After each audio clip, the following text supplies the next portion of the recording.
Tesla نے اپنی عمر کے آخری حصے میں جو ٹیلی فورس کا تصور پیش کیا تھا، اس کے پیچھے بھی یہی خیال جاتا ہے کہ وہ دنیا کو اس زمانے کے طیاروں سے پھینکے گئے بموں کی تباہی سے بچانا چاہتا تھا، اور اس کا علاج یہی تھا کہ طیاروں کو پہنچنے سے پہلے ہی گرا دیا جائے۔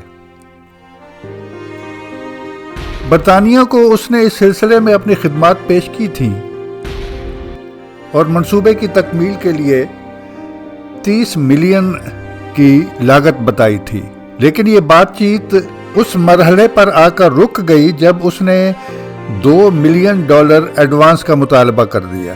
برطانیہ کے لیے یہ رقم کوئی زیادہ تو نہیں تھی، لیکن شاید برطانیہ کو ٹیسلا کے بڑھاپے اور اس کی عملی زندگی سے برسوں پہلے علیحدگی کی وجہ سے اس پر مکمل اعتماد نہیں رہا تھا۔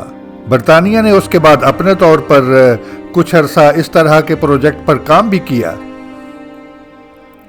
لیکن پھر اسے یہ منصوبہ ترک کرنا پڑا۔ ٹیسلا کی معاونت کے بغیر اس کے سائنسدان اس نئی ٹیکنالوجی کو سمجھ نہیں پائے اور اسے ناممکن کہہ کر ترک کر دیا گیا۔ شاید قدرت کو بھی یہ منظور نہیں تھا کہ وہ ٹیکنالوجی انسان کی سمجھ میں آ جائے جو ایٹم بموں سے زیادہ انسانیت کے لیے خطرناک ثابت ہو سکتی تھی۔ اس کا غلط یا حادثاتی استعمال انسانیت کو صفحہ ہستی سے مٹا سکتا تھا۔ سننے میں آتا ہے کہ عالمی طاقتیں اس طرح کے کسی ٹیکنالوجی تک پہنچ چکی ہیں۔ 70 اور 80 کی دہائی میں ریگن کے زمانے میں سٹار وار کے نام سے اس کا بڑا چرچا رہا ہے۔ پھر کولڈ وار کے ختم ہونے کے بعد اس طرح کی آوازیں مدھم پڑ گئیں، لیکن اب ہارپ کے حوالے سے اس طرح کی ٹیکنالوجی کے بارے میں پھر سے سرگوشیاں سنائی دینے لگی ہیں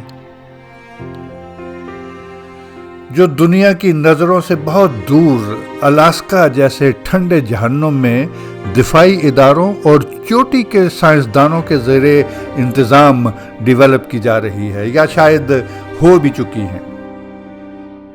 ایریا 51 کو بھی اسی حوالے سے دیکھا جا رہا ہے جو انتہائی کڑی سیکیورٹی میں پر اسرار دفاعی تنصیبات کی وجہ سے مشہور ہے۔ ابھی کچھ عرصہ پہلے جاپان اور انڈونیشیا میں سونامی کے بارے میں بھی کچھ اسی قسم کے شک کا اظہار کیا گیا کہ یہ کوئی قدرتی آفت نہیں تھی بلکہ کسی خفیہ اور انتہائی خطرناک ٹیکنالوجی کا تجربہ تھا۔ ٹیسلا نے بھی مصنوعی طریقے سے موسموں کی تبدیلی کا امکان ظاہر کیا تھا، لیکن اس کی تفصیل شاید اس لیے نہیں بتائی تھی کہ اس کا غلط استعمال بھی ممکن تھا۔ دنیا میں مختلف مقامات پر زلزلوں کو بھی اسی حوالے سے شک کی نگاہ سے دیکھا جاتا ہے۔ ٹیسلا کی خفیہ دریافتوں تک رسائی کے حوالے سے صرف امریکہ کا ہی نام نہیں لیا جاتا، اس سلسلے میں روس بھی کچھ پیچھے نہیں تھا۔ ٹیسلا کے بھتیجے کے حوالے سے ہم پہلے ذکر کر چکے ہیں کہ وہ روس کا ایک ایجنٹ تھا۔